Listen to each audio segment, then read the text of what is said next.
আসসালামু আলাইকুম। আজকে আমরা কুলি মজুর নিয়ে কথা বলবো। তো কুলি মজুর লিখেছেন কাজী নজরুল ইসলাম।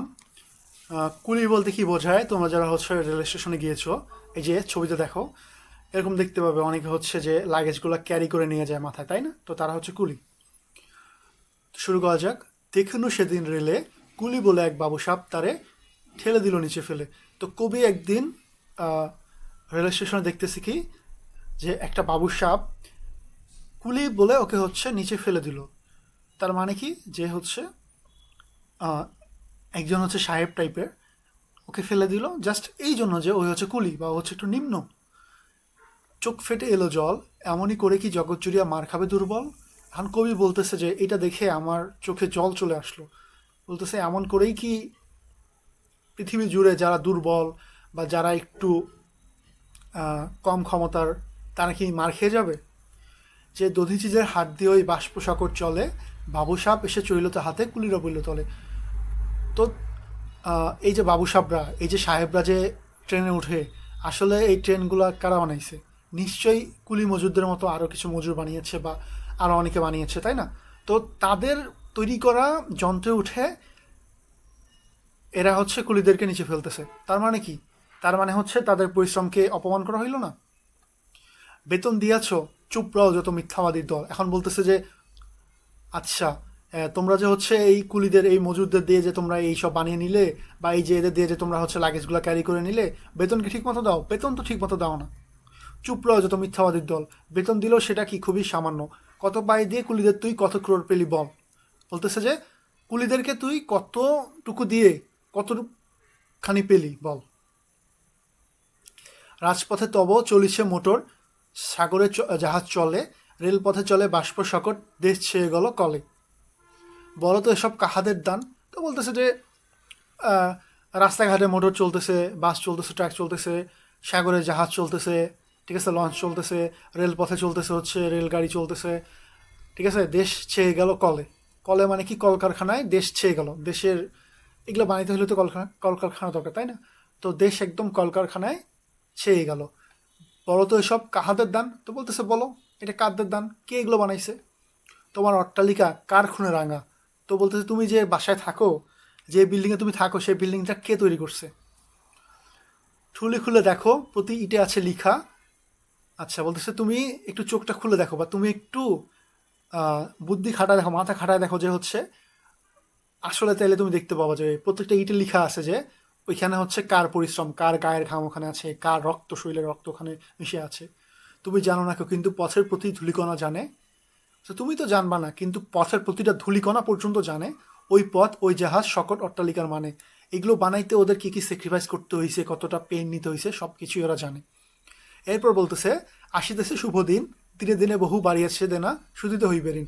তো এখন একটু কবি আমাদেরকে হোপ দিয়ে বললো, একটু আশা জাগিয়ে বললো যে ঠিক আছে, তোমরা অনেক শোষণ করেছো, কিন্তু ভবিষ্যতে শুভ দিন আসতেছে। তো দেখা যাচ্ছে যে যত তোমরা হচ্ছে দেনা করেছো, ঠিক আছে, যত তোমরা ওই যে পরিশ্রম করেছো কিন্তু টাকা পয়সা দাওনি, তাদের উপর অত্যাচার করেছো, সেই সব কিছুই শোধ করতে হবে। হাতুড়ি শাবল গাইতি চালায় ভাঙিল যারা পাহাড়, পাহাড় কাটা সে পথের দুপাশে পড়িয়া যাদের হার। হাতুড়ি শাবল গাইতি। তো এইগুলো কি তোমরা হয়তো দেখেছো, হাতুড়ি দেখেছো, শাবল দেখেছো। তো এইগুলো কি? এগুলো দিয়ে আসলে ভারী ভারী কাজগুলো করা হয়, তাই না? পাহাড় ভাঙা হয়, আরও যেগুলো ভারী কাজ সেগুলো করা হয়। পাহাড় কাটা সে পথের দুপাশে পড়িয়া যাদের হার। তো এগুলো করতে কি তাদের অনেক কষ্ট হয়েছে না? তো এটাই বুঝাইছে যে এগুলো করতে যেয়ে ইভেন তাদের হার পর্যন্ত পথের দুপাশে পড়ে আছে। তোমারে সেবিতে হইল যাহারা মজুর মুটেও কুলি।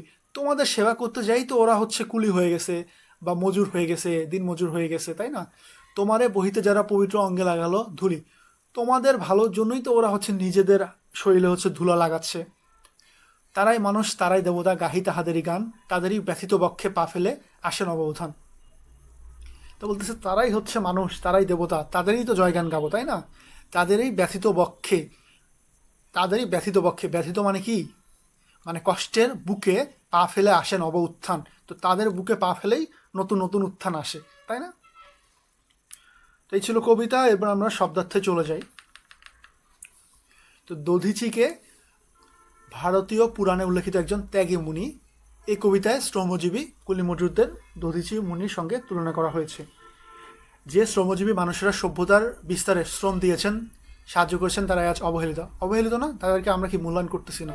তাদের শ্রমের উপর দিয়ে ভর করে যারা ধনী হয়েছেন তারাই সকল সুবিধাভোগী, তারা কিন্তু সুবিধা পায় না। কবি দুঃখ করে ত্যাগী দধিচির সঙ্গে ত্যাগী কুলি মজুরের তুলনা করেছেন। বাষ্প শকট, শকট মানে হচ্ছে গাড়ি। বাষ্প শকট মানে কি? বাষ্প দ্বারা চালিত গাড়ি। এখানে কি বুঝাইছে? রেলগাড়িকে বুঝাইছে বা ট্রেনকে বুঝাইছে। পাই, আগের দিনে মুদ্রার ক্ষুদ্র এক একক বিশেষ। এই কবিতায় পাই বলতে কুলি মজুরদের স্বল্পতা বুঝাইছে, মানে অনেক অল্প তাদেরকে পারিশ্রমিক দেওয়া হয়, তাই না? আর গণিতে তোমরা হয়তো দেখে থাকবে পাই হচ্ছে একটা সিম্বলও আছে এরকম পাই। আচ্ছা, ক্রোর মানে কি? কোটি। তো ক্রোর ইংলিশ শব্দ, এটা হচ্ছে কোটি। ঠুলি, চোখের উপরে ঢাকনি, ঠিক আছে? গরুকে যখন ঘানিতে জোড়া হতো তখন তার চোখে ঢাকনি পড়ানো। তোমরা যারা দেখবা যে গরুকে হচ্ছে যখন ঘানিতে তোলা হয়, চোখে হচ্ছে ঢাকনার মতো পরিতে হয়, ওই ঢাকনার নাম হচ্ছে ঠুলি। ঠুলি মানে কি? ঠুলি খোলা মানে হচ্ছে সচেতন হওয়া, মানে তুমি হচ্ছে সচেতন হয়ে দেখো, দেখতে পাবে। অট্টালিকা মানে কি? প্রাসাদ, বিল্ডিং। দিনে দিনে বহু বাড়ি আছে না। অতীতকাল থেকে কি শ্রমজীবী মানুষদের অবসানে অগ্রসর হয়েছে, কিন্তু তাদের প্রতিদান তারা পেয়েছেন অল্পই। শাবল মানে কি? লোহার তৈরি মাটি খোঁড়ার হাতিয়ার। গাইতি, পাথর ইত্যাদি খোঁড়ার জন্য লাঙ্গলের আকারের দুমুখ কুড়াল।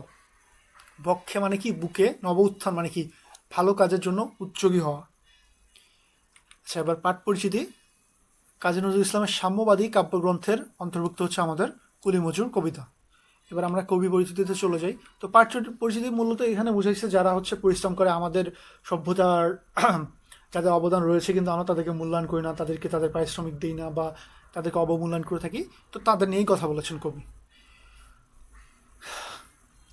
আচ্ছা, অন্যায়, শোষণ ও নির্যাতনের বিরুদ্ধে বিদ্রোহ, বিপ্লব ও দেশপ্রেমের উদ্দীপনাময় কবিতা লিখে বাংলার জনমনে যিনি বিদ্রোহী কবি হিসেবে নন্দিত আসন পেয়েছেন, তিনি কবি কাজী নজরুল ইসলাম। বহু বিচিত্র ও বিস্ময়কর তার জীবন। ছেলেবেলায় লেটোর দলে গান করেছেন, রুটির দোকানে কারিগর হয়েছেন। তো লেটোর দলে গানও করেছেন, আবার রুটির দোকানও কাজ করেছেন, আবার যুদ্ধে গিয়ে সেনাবাহিনী হাবিলদারও হয়েছেন, মানে অনেক কাজ করেছেন তিনি, অনেক প্রকার কাজের এক্সপিরিয়েন্স নিয়েছেন। ব্রিটিশ রাজ্যের বিরুদ্ধে লেখালেখির কারণে রাজদ্রোহের অপরাধে কারাবরণ করছে। ইভেন কারাগারে গিয়েছিল কেন? ব্রিটিশদের বিরুদ্ধে লেখালেখির জন্য। তিনি পত্রিকাও সম্পাদনা করেছেন, ইভেন পত্রিকাতেও কাজ করেছেন। কবিতা, গল্প, উপন্যাস, নাটক, প্রবন্ধ, সঙ্গীত সব ক্ষেত্রে তার অবদান রয়েছে।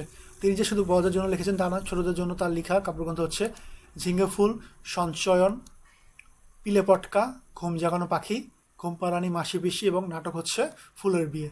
নজরুলের কবিতা ও গান আমাদের মুক্তিযুদ্ধে প্রেরণা হিসেবে কাজ করেছে। মুক্তিযোদ্ধারা এইসব গান তাদের মোটিভেশন হিসেবে কাজ করত। তার রচিত সন্ধ্যা গ্রন্থের অন্তর্গত চল চল চল আমাদের কি রণসঙ্গীত, চল চল চল, ঊর্ধ্ব গগনে বাজে মাদল। তিনি বাংলাদেশের জাতীয় কবি। নজরুলের জন্ম 1899 খ্রিস্টাব্দের 24শে মে, 1906 বঙ্গাব্দের 11ই জ্যৈষ্ঠ বর্ধমান জেলা আসানসোল মহকুমার চুরুলিয়া গ্রামে। তিনি 1976 খ্রিস্টাব্দে 29শে আগস্ট 1383 বঙ্গাব্দের 12ই ভাদ্র ঢাকায় মৃত্যুবরণ করেন। এই ছিল আজকের কবিতা। ধন্যবাদ সবাইকে।